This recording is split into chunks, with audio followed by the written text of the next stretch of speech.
Bismillahirrahmanirrahim. Alhamdulillah pada kesempatan hari ini Allah Subhanahu wa taala telah berkenan dengan takdirnya mempermudah bagi kita menghadiri program kajian rutin yang diadakan oleh Mahkamah dan Wahid. Semoga kajian ini berjalan lancar dari awalnya hingga akhirnya, dan semoga mendatangkan bagi kita ilmu yang bermanfaat yang bisa membimbing kita semua kepada Allah Subhanahu wa taala dan menjauhkan kita dari murka Allah Subhanahu wa taala. Semoga berkenan Allah Subhanahu wa taala untuk mengangkat derajat kita dan menjauhkan kita semuanya dari takdir-takdir yang buruk. Allahumma amin. Allahumma amin.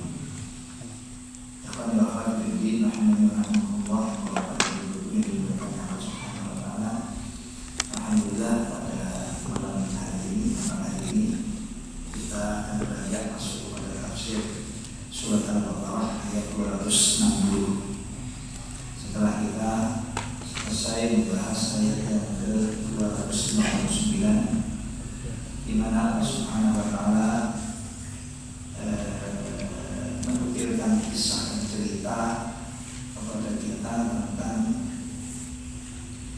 seorang lelaki yang musafir melewati sebuah negeri atau sebuah desa, sebuah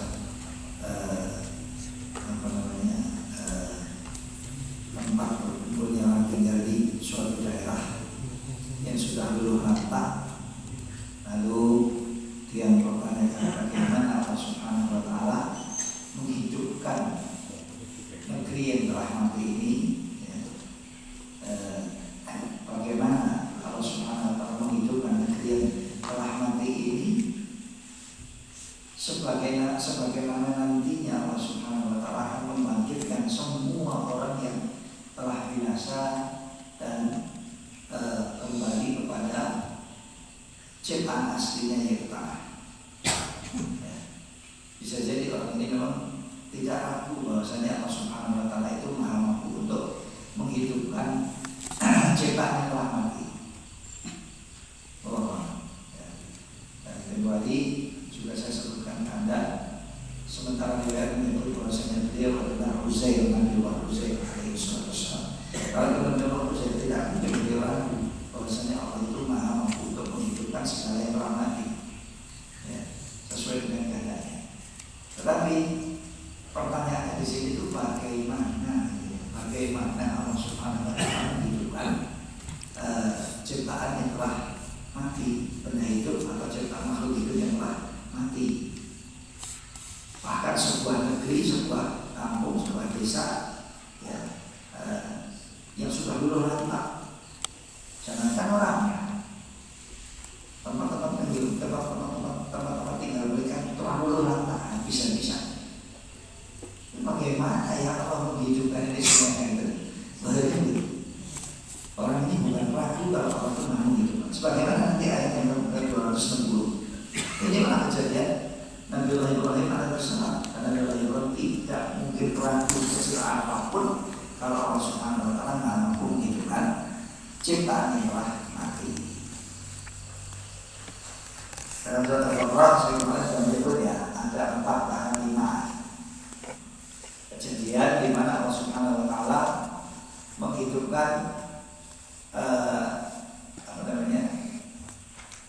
makhluk hidup yang telah mati. Yang pertama manusia mati, tadinya hidup kemudian mati, kemudian dihidupkan oleh Allah Subhanahu wa taala di dunia yaitu mereka yang menantang Nabi Allah Musa alaihissalam untuk melihat Allah terang-terangan, di mana mereka mengatakan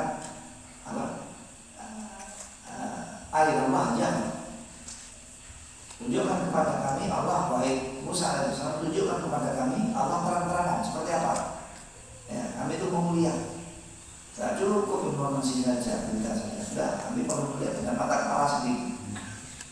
Langsung dimurkai oleh Allah dan dihukum oleh Allah dengan pukulan petir. Dan semua meninggal, semua mati. Kemudian setelah itu dibangkitkan oleh Allah. Bangkit lagi. mati dan mereka sadar dan menjadi saat hidup. Ini yang pertama. Yang kedua, mereka yang melarikan diri dari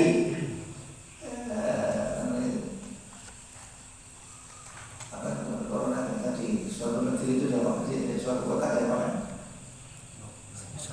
Lockdown, ya, karantina, terjadi wabah, kemudian mereka justru malah melarikan diri keluar dari kampung tersebut. Tujuannya untuk apa? Atau negeri tersebut tujuannya untuk menyelamatkan diri dari wabah itu. Padahal mestinya kalau terjadi wabah itu kita tak keluar dari negeri di mana wabah itu terjadi. Ya, sebagaimana disampaikan oleh Nabi Sallallahu Alaihi Wasallam, bila itu terjadi di negeri kalian maka kalian jangan keluar. Tetapi bila terjadi di negeri lain kalian jangan masuk ke negeri itu, gitu loh. Ketahui kalau negeri itu sudah ada wabah malah melebur dari gunung. Nantang katanya, nggak boleh. Ya, dan terjadi wabah, wallahu a'lam ya, kejadiannya seperti apa? Apakah itu wabah atau hal lain yang menyebabkan mereka itu takut mati karena hal tersebut? Sementara orang mengatakan itu wabah yang merebak dan menyebar dengan cepat di mereka yang membunuh. Lalu mereka melarikan diri. Jumlahnya berapa puluh? Kita sudah lewati ayat ini. Puluh. Kenapa melarikan diri? Hadarul mauti. Melarikan diri dari mati, menjaga diri dari mati biar tak mati gitu. Dari cintanya hidup biar tak mati, maka dari mereka melarikan diri. Begitu mereka melarikan diri dari wabah itu, tujuannya hanya karena melarikan diri takut mati, malah dimatikan oleh Allah Subhanahu wa Ta'ala. Waqala mutu, matilah kalian. Diperintah Allah untuk mati, matilah kalian. Langsung mati mereka semuanya, padahal jumlahnya beribu-ribu. Saling lihat ini mati, tiba-tiba terakhir orang yang mati semuanya di situ. Kemudian dibangkitkan oleh Allah Subhanahu wa Ta'ala, jumlahnya ribuan. Bangkit itu, kalau orang bangkitnya sama-sama atau bangkitnya satu-satu juga. Yang jelas setelah mereka dimatikan bareng-bareng, mereka dibangkitkan bareng-bareng sama-sama. Cuma tidak tahu dalam satu waktu atau waktunya berbeda. Disaksikan oleh mereka sendiri, mereka adalah saksinya dan orang-orang yang mengalami kejadian tersebut. Yang kedua, manusia itu. Yang pertama manusia, orang-orang yang menatap Nabi Allah Musa AS untuk melihat Allah dan terang-terangan, yang kurang ajar sikapnya. Yang kedua, orang yakin mungkin dengan syariatnya, ya, mereka melarikan diri takut mati. Begitu takut mati melarikan diri, malah ditakdirkan oleh Allah untuk mati semuanya. Yang ketiga jadinya apa? Bapak Sari betina. Ada orang membunuh orang lain di zamannya Nabi Allah Musa AS. Lalu sang pembunuh ini bersembunyi dalam pasangan. Akhirnya tak terdeteksi oleh Bani Israel. Oh, polisi mata ini. Jelas-jelas ada mayat, tapi tidak ada yang mengaku dan tidak bisa pula dideteksi siapa orangnya. Akhirnya mereka melapor ke Nabi Allah Musa AS. Ini kepolisian nggak bisa, ketentaraan nggak bisa, intelijen juga nggak mampu, nggak ketahuan siapa yang bunuh. Tolong kita dibantu dari Allah Subhanahu wa Ta'ala. Kalau baik, itu akan kepada Allah Subhanahu wa Ta'ala. Kemudian Allah memerintah Nabi Allah Musa AS agar supaya menyuruh kaumnya untuk membuat sesuatu. Apa itu? Innallaha ya'murukum an tadhbahu baqarah. Allah telah memerintah kalian agar supaya kalian menyembelih sapi, agar supaya kalian menyembelih sapi. Misalnya kamu orang dirian begini dia mengurangi kamu, iya kan? Ya. Terus saya mana? Ya saya kalau saya jadi kayak semua orang lain terserah dikit banyak itu tadi lagi. Baik. mana tadi? Baqarah. Ya. Allah memerintahkan kalian agar supaya kalian nyembelih sapi. Sapi setelah SAPI. Kalau tadi orang puasa semua tahu sapi. Ya. Kita tinggal ngambil satu ekor sapi, mau kecil, mau jantan, mau betina, sapi merah, hijau, kuning, biru, pokoknya sapi. Jangan pepu, apalagi itu atau kambing ataupun ayam. Disuruhnya sapi-sapi, nggak harus besar, nggak harus kecil, nggak harus tua, nggak harus muda, pokoknya sapi. Kapan sebetulnya? Tapi hampir sebelah beres. Tanya lagi, sapinya yang seperti apa ya? Sapi yang seperti apa ya? Begitu sapi. Kasih keterangan. Nggak boleh tua, nggak boleh muda. Ayo, angel kan. Jadi diri. Nggak boleh tua, nggak boleh muda. Maaf, Nabiullah Musa. Yang nggak tua, yang nggak muda itu banyak. Tolong dong ditanyakan lagi detail warnanya seperti apa ya. Soalnya kurang jelas bagi kami. Bapak ini Israel mencari sapi orang tua orang enam puluh itu saya kayak jipok sijip ya, tak rambut menurut saya. Sebenarnya sama urus. Enggak, tanya lagi warnanya apa ya?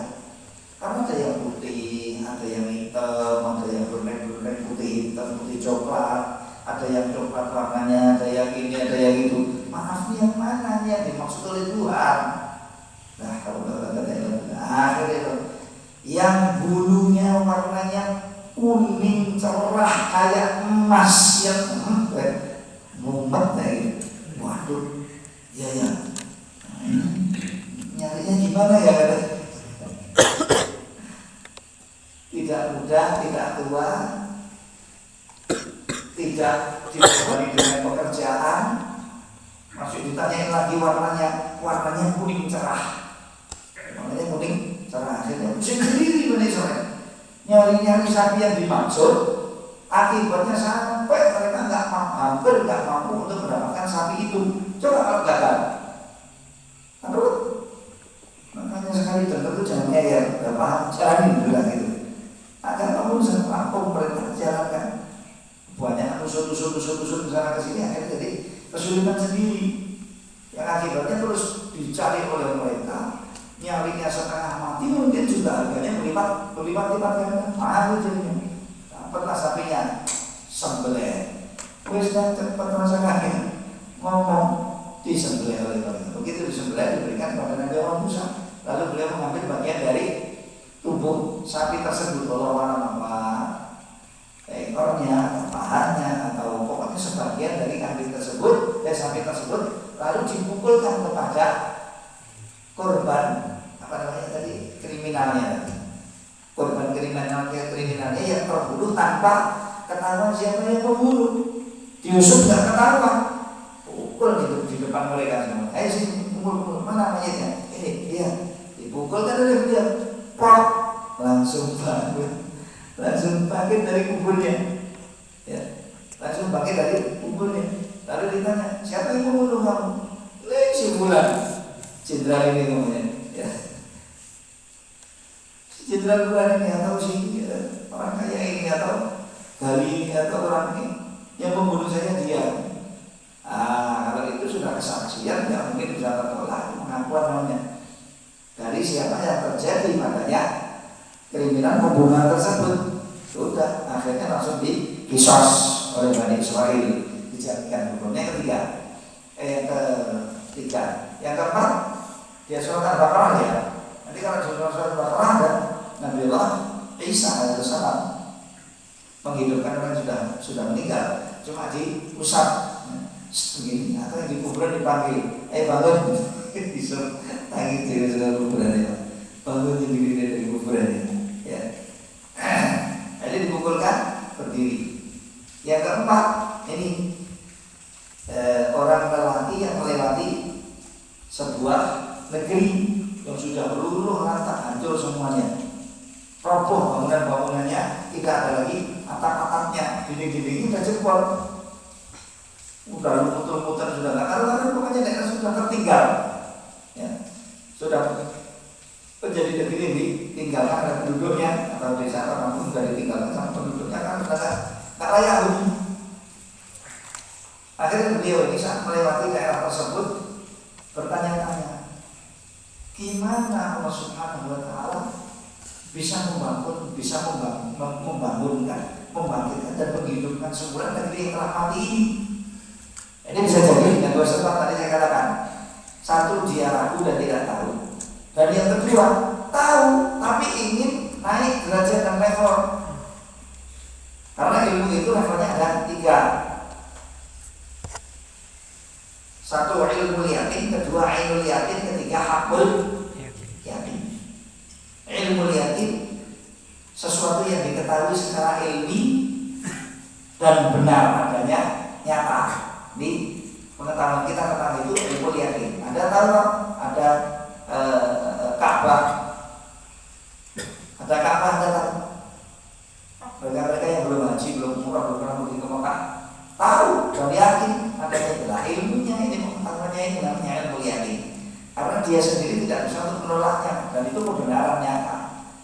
Baik, kalau nanti dia sudah umrah atau dia sudah haji atau pergi ke sana Mekah, lalu melihat dengan mata kepalanya, itu Ka'bah yang selama ini saya hanya tahu, saya hanya mengerti lewat pengetahuan dan ilmu saya. Ini toh Ka'bah, internet moga-moga ada pintunya, ada tutupnya, ada warnanya tempat ini dipegang sama dia sudah berubah dan meningkat menjadi apa? Ainul yakin. Berikutnya megang Ka'bah, bahkan dibukakan pintunya Ka'bah, bahkan dia bisa masuk ke dalam Ka'bah. Nah, itu apa? Hakul yakin juga, tanganan dalam hati dia kalau tidak mungkin dia bisa memungkiri dengan sebab apapun juga. Kalau Ka'bah itu mau betul-betul ada dan inilah Ka'bahnya, dan saya sudah masuk sendiri dan bahkan nggak semua orang masuk ke sini makanya, ya. Maka ilmunya sudah naik kepada level yang tertinggi namanya hakul yakin. Ini yang tertinggi. Ya. Orang tersebut ingin melihat sebagaimana Ibrahim alaihissalam juga seperti itu. Ya. Dia menaikkan grade ilmunya dan pengetahuannya dalam hal yang telah diyakini olehnya, perkara yang telah diyakini olehnya. Ini kemudian Allah Subhanahu wa Ta'ala mematikan dia 100 tahun lalu membangkitkan seperti kisah yang sudah kita lewati. Ya. Nah ini Allah membangkitkan beliau dan membangkitkan keledainya. Nah, ayat ini menggabungkan dua makhluk hidup, satu makhluk manusia dan yang kedua hewan keledai. Di hadapan mata orang tersebut bagaimana Allah Subhanahu wa Ta'ala menghidupkan hewan mati. Dia melihatnya dengan mata penuhannya, maka ilmunya sudah naik kepada hakul yakin. Dan setelah itu dia memegang keledainya, kemudian mengendarai keledainya, dia sudah naik kepada hakul yakin. Gitu ya, belajar ilmunya. Ini tadinya mati dan ini tadinya sudah menjadi fosil atau paling tidak sudah jadi tanah, banjur luluh lantak. Tiba-tiba dihidupkan oleh Allah di hadapan mata saya melihat dan setelah hidup tak demek-demek, tak tumpah isisan. Saya pegang-pegang kemudian saya kendarai dia, ya betul-betul saya sudah tahu dengan hakul yakin. Ya. Ini yang ayat yang kejadian yang keempat, manusia dan hewan binatang, ya, yaitu keledai. Nah, kemudian baru masuk kepada ayat yang berikutnya. Jadi Allah itu Maha mampu untuk menghidupkan segala yang sudah mati, baik itu manusia maupun hewan ataupun jin ataupun malaikat atau apa saja yang merupakan ciptaan Allah, telah diciptakan oleh Allah dari ketiadaan. Tadinya sebelum diciptakan ciptaan itu enggak ada. Kalau setelah mati, segala yang mati itu kan menunjukkan kalau dia sebelumnya apa? Hidup, bukan cuma ada. Semua yang mati hari ini menunjukkan kalau dia itu sebelum mati adalah hidup, dan semua yang hidup ada, gitu kan? Semua yang hidup ada. Apa ada makhluk hidup? Nggak ada. Pak, Bu, ada nggak makhluk hidup yang nggak ada? Itu ada. Makhluk hidup yang nggak ada nggak? Ada Lo jin boga ada gimana sih Pak? Ada. Cuma cetaknya ini. Bahkan malaikat lebih halus daripada jin. Jin dari api, malaikat dari cahaya yang diciptakan Allah Subhanahu wa taala. Dari cahaya. Lebih lembut lagi dan lebih baik lagi. Jin pun tidak bisa tahu di mana adanya malaikat. Iya. Lah ada apa enggak malaikat sama jin? Itu pengerti. Nah, masalahnya ritmenya kita nggak ketemu. Itu apa namanya? Ya, nggak seritme dengan kita. Makanya berbeda. Ya, makhluk yang kecil-kecil pun juga ada. Nah, pakai virus-virus, kemudian pakai bakteri atau virus-virus pakai apa namanya mikroskop melihatnya. Itu ada, hidup. Dan itu punya jasa. Tidak seperti jin-jin makhluknya baik. Ya. Begitu juga dengan malaikat. Tapi semuanya ini ada. Surga ada, neraka ada. Punya bentuk, punya sifat, punya bersifat ya. Ada semuanya. Baik, nanti terlalu panjang. Ya.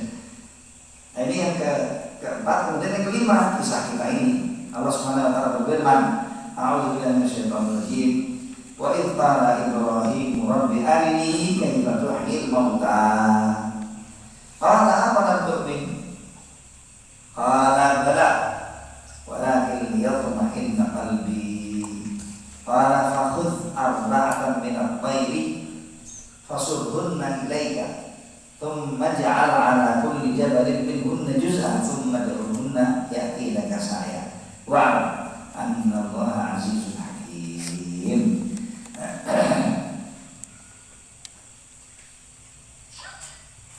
Qiraatnya di sini, qiraatnya di sini ada beberapa kata yang qiraatnya berbeda. Ibrahim dan bacaan lain Ibrahim. Nanti kalau ada imam di sini baca wa in qala Ibrahim rabbi arini kaifa tuhyil mauta. Jangan Ibrahim dibaca ya. Dia membaca dengan qiraat yang sabiqah. Bahkan masuk dalam qiraat sebelah. Ya, Ibrahim rabbi arini pakai kasrah ra sama arni sama artinya. Ya. Kaifa tuhyil mauta qala awalam tu'min qala bala walakin liyatma'inna qalbi qala fakhudh arba'atan min at-tayri fasurhunna aydunhunna ilaika. Maksudnya surhunna pakai dhammah shad. Surhunna artinya kumpulkan atau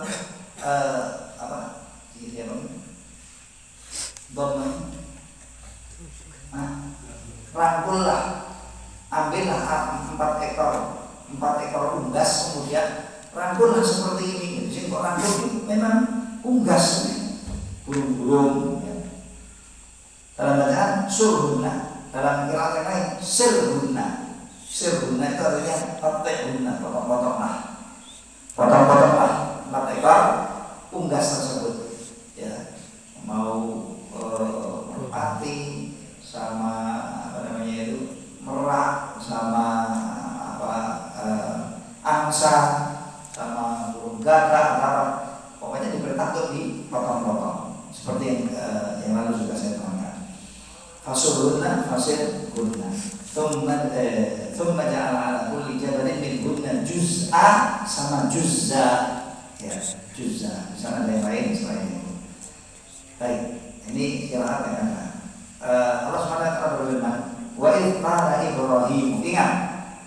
Wa idh dan ketika itu punya fi'il mahdhuf yaitu uzkur. Ingatlah. Idh qala Ibrahim, saat Ibrahim alaihi wassalam mengatakan, Rabbi, wahai Tuhanku, arini kaifa tuhyil mauta. tunjukkan kepadaku bagaimana engkau menghidupkan segala yang telah mati. Pertanyaannya jelas ya Pak ya. Rabbi, wahai Tuhanku, arini, tunjukkan kepadaku, atau arni, tunjukkan kepadaku, kaifa tuhil mauta, bagaimana engkau ya Allah, wahai Tuhanku, menghidupkan sesuatu yang telah mati. Maknanya yang dimaksud di sini, makhluk hidup yang tadinya hidup kemudian ditakdirkan untuk mati, lalu dihidupkan oleh Allah Subhanahu wa Ta'ala. Pertanyaannya apa Pak? Kaifiyah. Kaifiyah itu artinya cara. Bagaimana cara engkau menghidupkan sesuatu yang telah mati, suatu ciptaan ciptaan hidup yang telah mati. Ini pertanyaannya adalah Ibrahim alaihissalam. Dan kemudian nanti ada yang tanya-tanya, Nabi Ibrahim kok ini loh? Saya aja nggak pernah bertanya-tanya kok. Tuhan kan maha atas segalanya. Pak Nabi Ibrahim pernah bertanya-tanya bagaimana Tuhan menghidupkan, bagaimana Tuhan kita itu menghidupkan yang mati. Anda percaya nggak kalau Allah Subhanahu wa Ta'ala itu maha mampu untuk menghidupkan segala yang sudah mati? Percaya tak? Yakin nggak? Apakah yang sudah mati itu nantinya nggak akan hidup? Bukan hidup, bahkan hidup. Masalahnya sekarang pertanyaan jauh misalnya itu.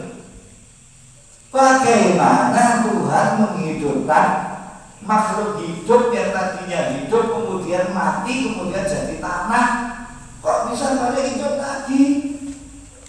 Gimana ya caranya? Ini pertanyaan kritis, orang pintar, orang dalam. Apakah dengan pertanyaan yang seperti ini beliau ragu bahwasanya Allah itu maha mampu menghidupkan segala yang sudah mati? Perhatikan dikit.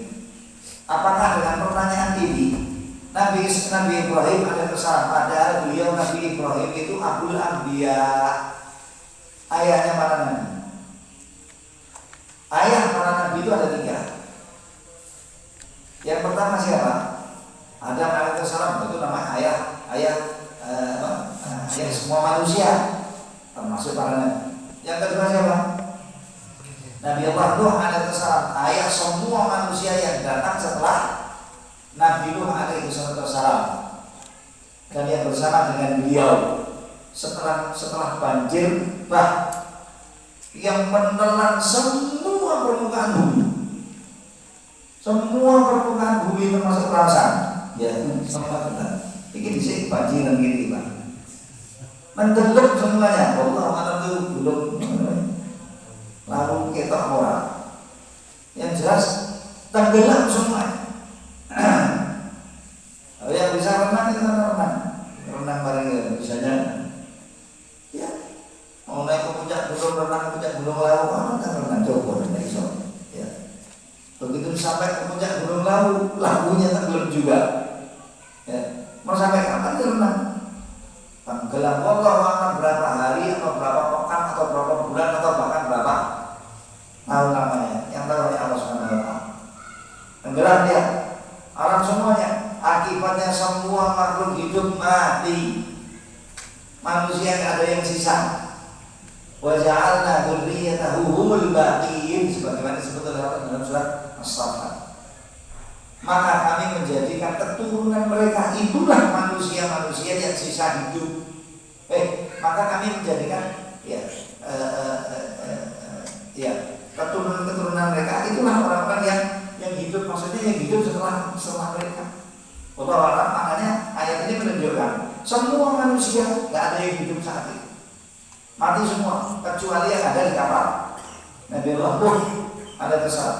Sampai kapal itu kemudian ditakdirkan oleh Allah berhenti atau kandas di sebuah bukit namanya Judi, oke ya, Judi. Suatu lembah namanya Judi. Allah kalau lembah Judi itu adalah lembah yang di Turki sini. Turki ada sebuah gunung atau lembah, tetapi namanya hari ini bukan Judi atau apa namanya. ada sebuah bulu itu bentuknya persis kapal, ya, dan bisa jadi nanti kapal yang sudah memfosil, udah jadi batu, ayu-ayunya itu udah keras semuanya udah jadi batu. Ya, kalau memang benar itu loh ya katanya Nabi Nuh alaihissalam. Itu katanya adanya di Turki. Nah itu dilindungi setelah ditemukan katanya Allah alam benar apa enggak ya, NASA boleh kesana kesini, boleh kesana kesini, itu dapat itu maklumat itu.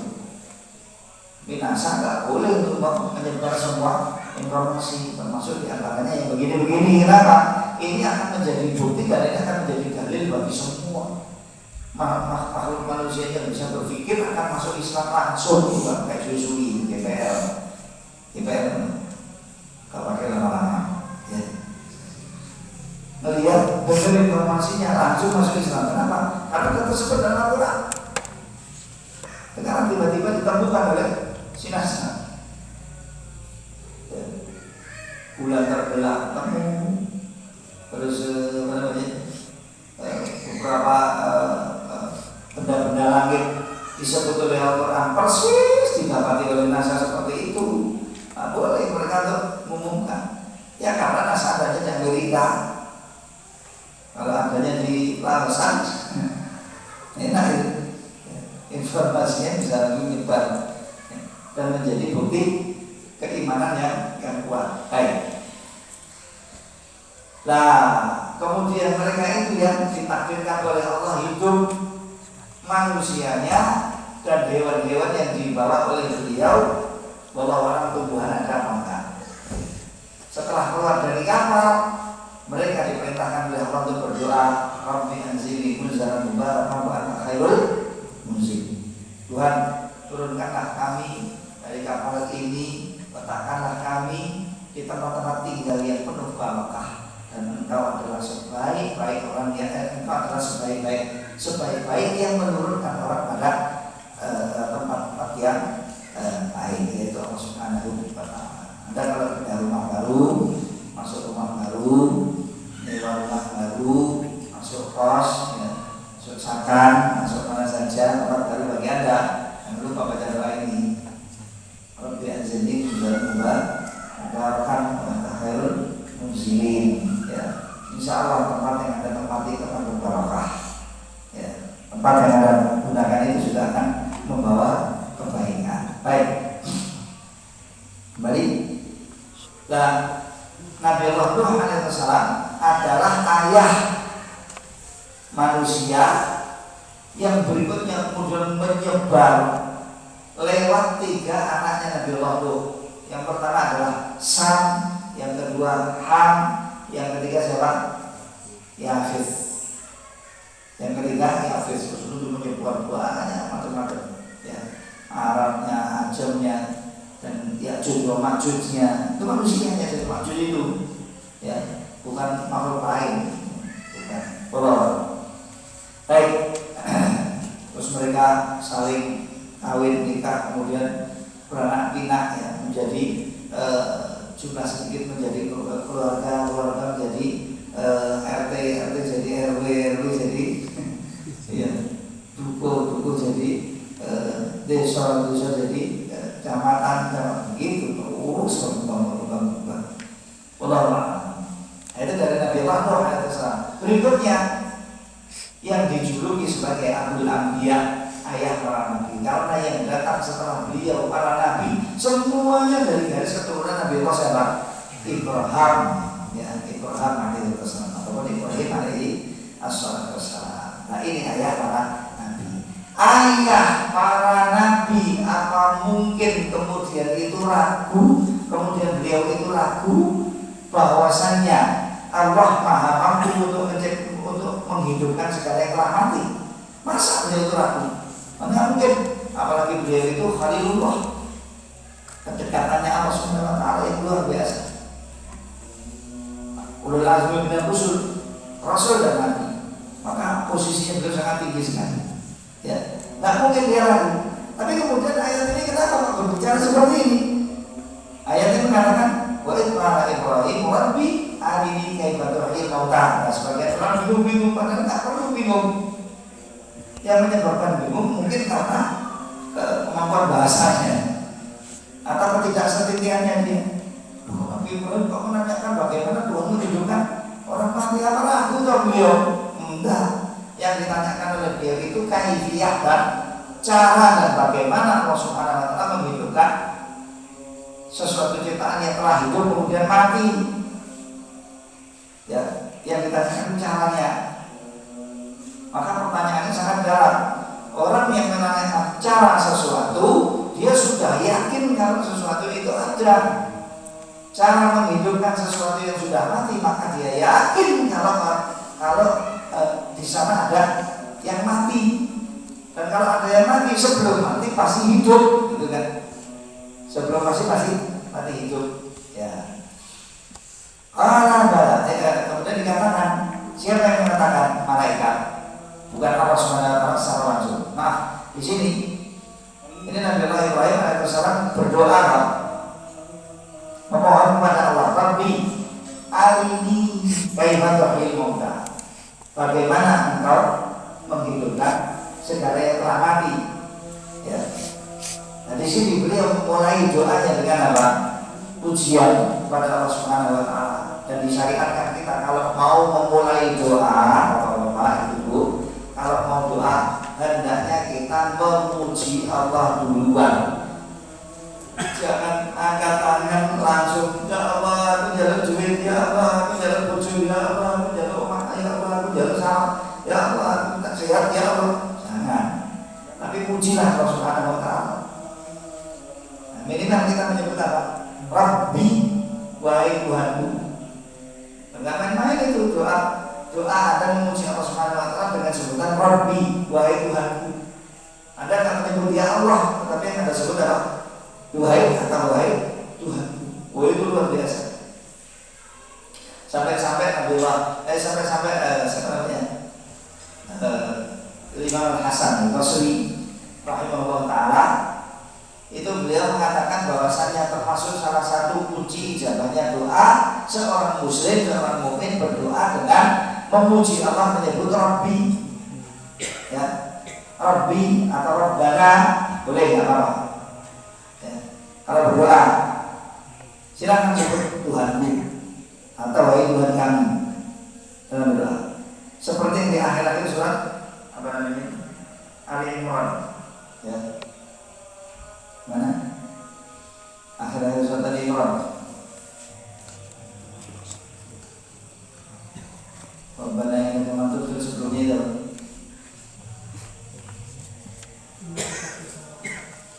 Alhamdulillah masyaallah.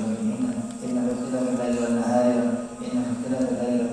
inna ilaihi raji'un. Rabbana ma khalaqta hadza batila subhanaka faqina adzabannar. Rabbana innaka man tudkhilin nar faqad akhzaytahu wa ma lidh-dhalimin min ansar. Rabbana wa atina ma wa'adtana 'ala Rabbana ya keras. Rabbana innana sami'na munadiyan yunadi lil imani an aminu bi rabbikum fa amanna. Rabbana faghfir lana dzunubana wa kaffir 'anna sayyi'atina wa tawaffana ma'al abrar. Rabbana wa atina ma wa'adtana 'ala rusulika wa la tukhzina yawmal qiyamah innaka la tukhliful mi'ad. Fastajaba lahu rabbuhu. Rabbana akhirnya apa? Fastajaba lahu rabbuhu. Lalu Allah mengijabahi doa mereka. Di sini ada Hasan Basri rahimahullah, termasuk kunci ijabah doa nek donga ngomong Rabbana gitu. Kalau meminta kepada Allah Subhanahu wa taala, jangan lupa Anda menyebut pujian kepada Allah dengan menyebut wahai Tuhanku atau wahai Tuhan kami. Ya, ini kuncinya nih. Kunci. Itu praktek aja loh Pak. Namun turun enggak dipraktekkan ya. Ya, ini silakan dipraktekkan. Yang perlu yakin doanya. Jangan kemudian juga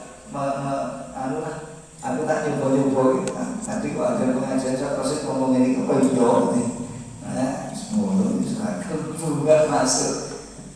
Tapi silakan dicoba dengan penuh keyakinan, bukan cuma percaya Pak, tapi yakin betul Allah akan menjabai saya dengan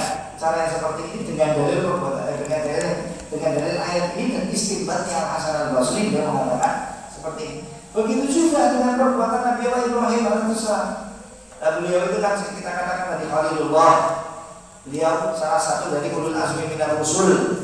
Beliau rasul dan utusannya Allah, dan beliau nabi, dan beliau ayahnya para nabi, karena nabi-nabi yang datang setelah beliau sampai terakhir dan penutupnya adalah Nabi Muhammad SAW, semua dari sulalah dan keturunannya Nabi Allah Ibrahim alaihissalam. Manusia yang paling banyak anaknya jadi nabi itu ya beliau. Tentunya setelah siapa? Nuh alaihissalam, karena dia sendiri keturunannya siapa? Dan setelah siapa? Adam alaihissalam. Karena Nuh adalah keturunan Adam alaihissalam. Gitu ya. Cuma ya itu aja. Alhamdulillah ini beliau katakan di sini dalam doanya, meskipun dia nabi dan rasul, insya Allah doanya pasti saja. Meskipun begitu, dalam berdoa beliau mengatakan Rabbi arini kaifa tuhyil mauta. Tuhan, tunjukkanlah bagi kami bagiku bagaimana Engkau menghidupkan yang telah mati. Semua yang telah mati, ciptaan yang telah mati. Qala wa lam tu'min. Maka kemudian dia menjawab, apakah kamu belum beriman atau tidak beriman? Apakah kamu tidak beriman, tidak percaya? Awalam tu'min. Apakah kamu tidak percaya? Tentunya karena ada keraguan. Atau bahasa singkatnya, apakah kamu ragu kalau Allah Subhanahu wa taala itu Maha mampu untuk menciptakan? Di sini kan dikatakan awalam tu'min. Awalam tu'min kan? Tadi kan kita bertanya, maksud Nabi Ibrahim tanya begitu. Jadi dijawab oleh malaikat. Awalam tu'min. Apakah kamu tidak percaya? Alis, apakah kamu ragu? Sebagaimana disebut oleh Nabi SAW dalam hadis yang lain, hadisnya Sahih Muslim, dia mengatakan, nahnu ahaqqu bisyakki min Ibrahim idh qala rabbi arini kaifa tuhyil. Kita ini atau kami, Nabi SAW, kami lebih berhak untuk ragu daripada Ibrahim saat beliau mengatakan dalam doanya, Tuhan, tunjukkan bagi kami bagaimana Engkau menghidupkan yang telah mati itu. Apakah Rasulullah SAW ragu? Enggak. Kenapa Rasulullah mengatakan seperti itu? Tawadhu. Kalau sampai Nabi Ibrahim itu ragu, maka kami lebih ragu daripada beliau, karena beliau imannya lebih tinggi gitu ya. Levelnya lebih tinggi di apa namanya? Di sebutannya Nabi. Padahal semua kita tahu bahwasanya manusia yang levelnya paling tinggi dan kedudukannya dan posisinya paling tinggi hanyalah Nabi kita Muhammad SAW. Tapi kenapa beliau menyebutnya begitu? Karena untuk merendahkan diri, bertawadhu di hadapan kakeknya beliau, yaitu Ibrahim alaihissalam, sang ayah para nabi. Nah, kalau Nabi SAW tawadhu dan mengatakan seperti itu, saya dan Anda apa nih? Ya. Jadi jangan salah paham juga dengan hadis ini. Hati-hati. Ini hadis ini betul-betul ada yang sahih derajatnya. Nahnu ahaqqu bisyakki min Ibrahim alaihissalam. Silakan Anda lihat sendiri. Kami lebih berhak untuk ragu daripada Ibrahim alaihissalam saat dia menanyakan ini dalam ayat ini. Rabbi arini kaifa tuhyil mauta. Ini potongan hadis. Nanti silakan baca sendiri hadisnya, ada panjangannya. Ya. Terus para orang tu'min qala bala. Apakah kamu tidak percaya atau kurang percaya? Apakah kamu ragu? Karena bala. Iya, saya sangat yakin bahwasanya Allah itu Maha mampu untuk menciptakan, untuk menghidupkan semula. Walakin namun saya memohon kepada Allah permintaan ini dengan tujuan apa? Lihat kemarin qalbi,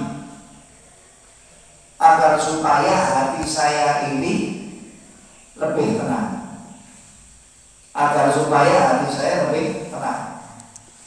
Bukan pula hatinya ragu, tidak percaya ya. Sekali lagi, hatinya Ibrahim alaihissalam tidak ragu karena tidak percaya.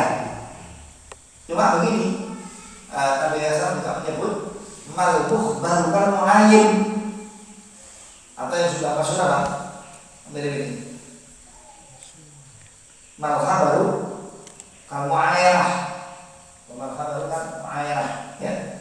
Malbuh baru tidaklah orang yang mendapatkan informasi, tidaklah orang yang mendengarkan informasi dari orang lain itu keadaan kepercayaannya seperti orang yang melihat langsung.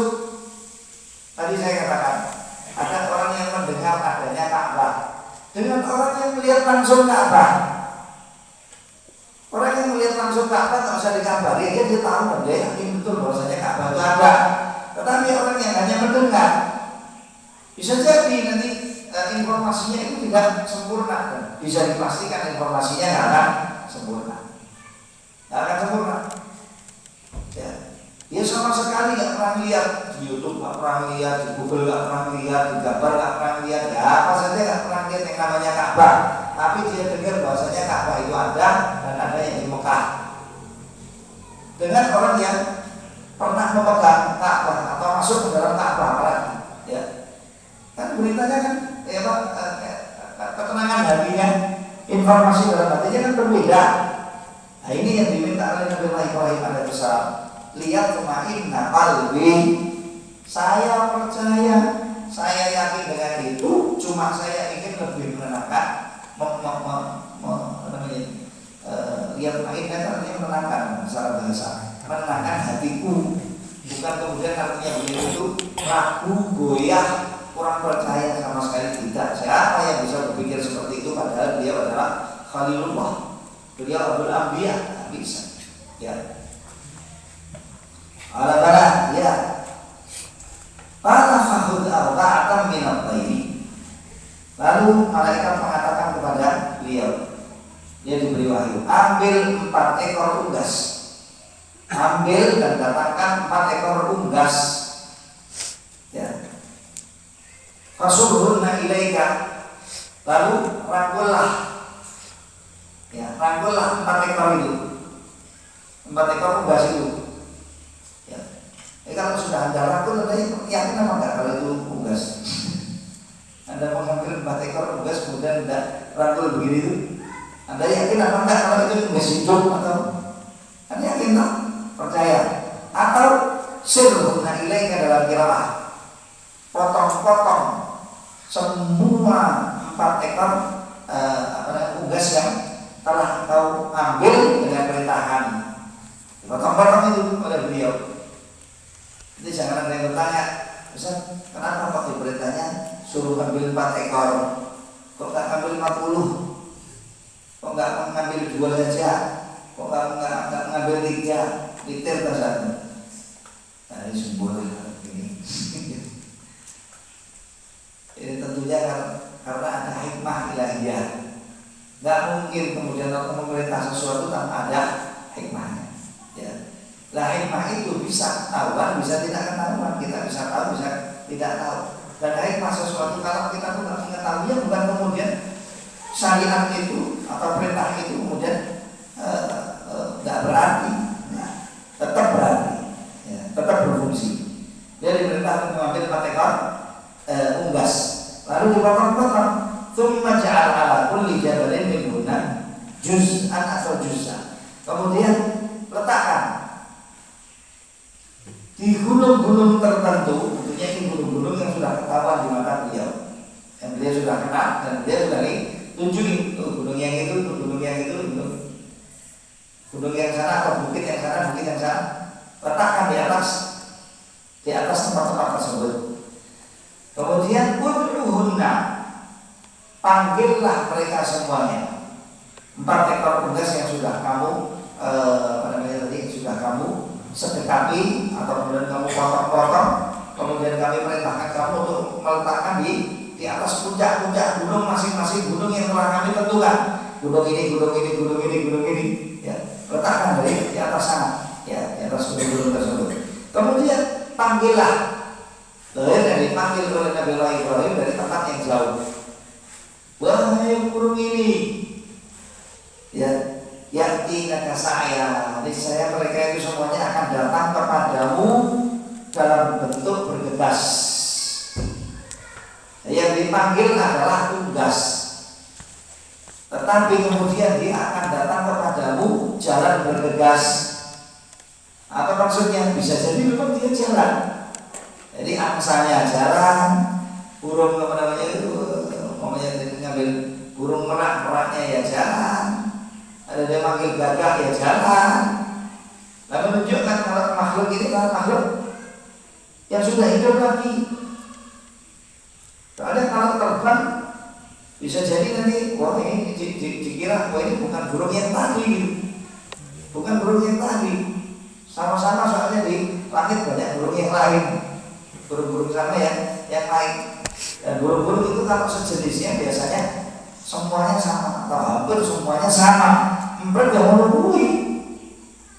Makanya coklat-coklat kecuali nanti kalau sudah haji atau umrah jadinya haji.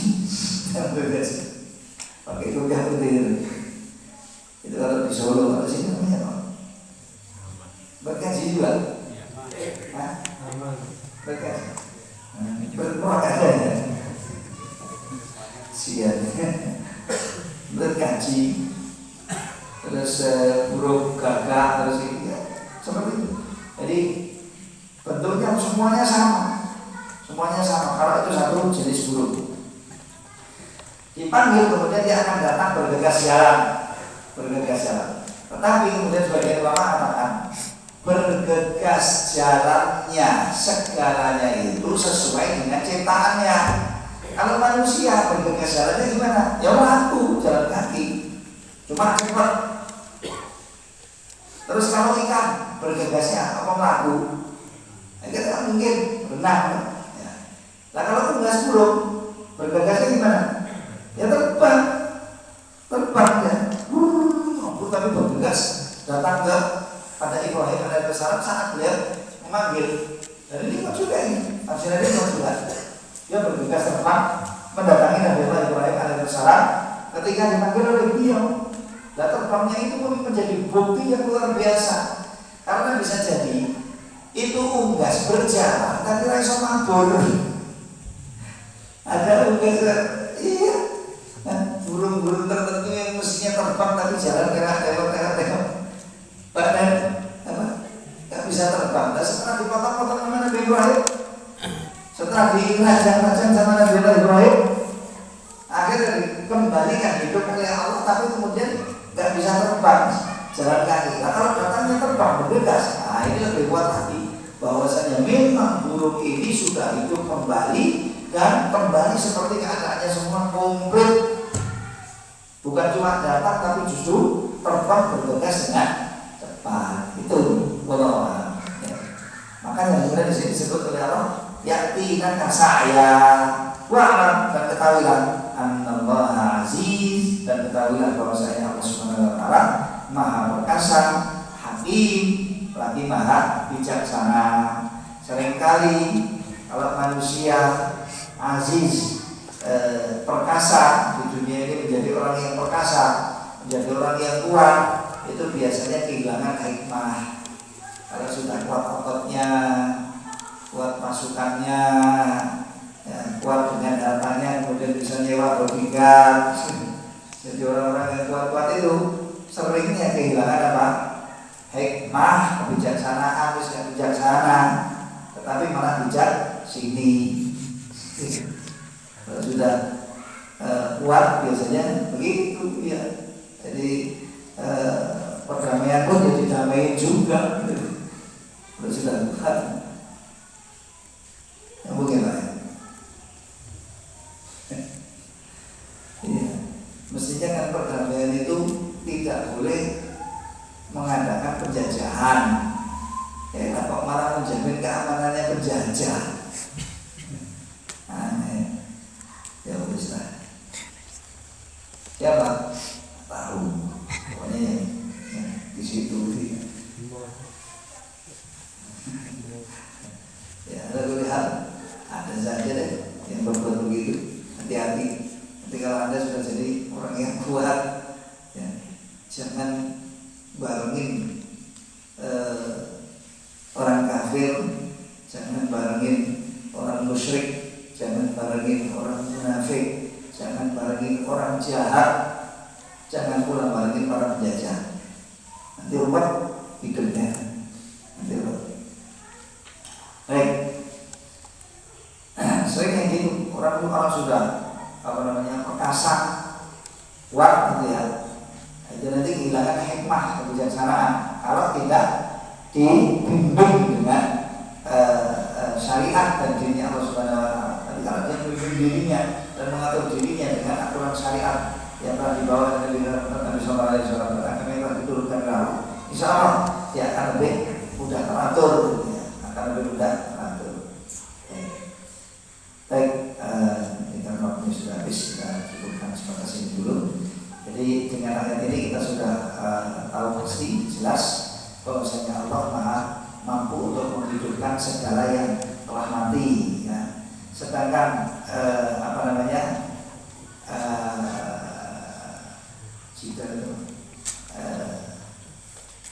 sedangkan upaya siapa kemarin itu Bukhtanasar, bahasa sini, bahasa Belanda.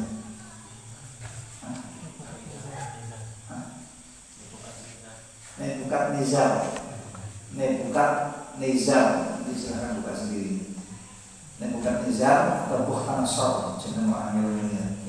Itu yang beliau mendebat Nabiullah Ibrahim tentang Tuhannya karena mengaku dia bisa menghidupkan yang mati. Ya. Nah, ini debat yang tidak berarti, debat yang tidak berarti, dan ini karena dasarnya adalah kesombongan. Karena kesombongan. Dan di sini Allah Subhanahu Wa Taala menunjukkan kepada kita kemampuan Allah Subhanahu Wa Taala, ya. Dan kejadian ini sudah menjadi bukti apa dipikirkan jauh-jauh. Jelas kalau Allah Subhanahu Wa Taala bisa melakukan ini semuanya. Sedangkan Nebukadnezar maupun yang lain yang sudah kuat, sudah kehilangan kebijaksanaan begini, akhirnya berbuat perbuatan yang akan berbuat begini. Masa Nabi saja didebat oleh dia, Nabi didebat oleh dia, mengaku-ngaku kalau dia itu mampu berbuat seperti Tuhan, kemudian tujuan terakhirnya dia hanya ingin mengaku bahwasanya dirinya adalah Tuhan yang wajib untuk disembah. Baik, kalau ini sudah habis, kita jeda dulu untuk azan isya sebentar, kemudian kita menyambung seperti biasa untuk sesi soal jawab beberapa pertanyaan yang masuk. Sallallahu alaihi wasallam.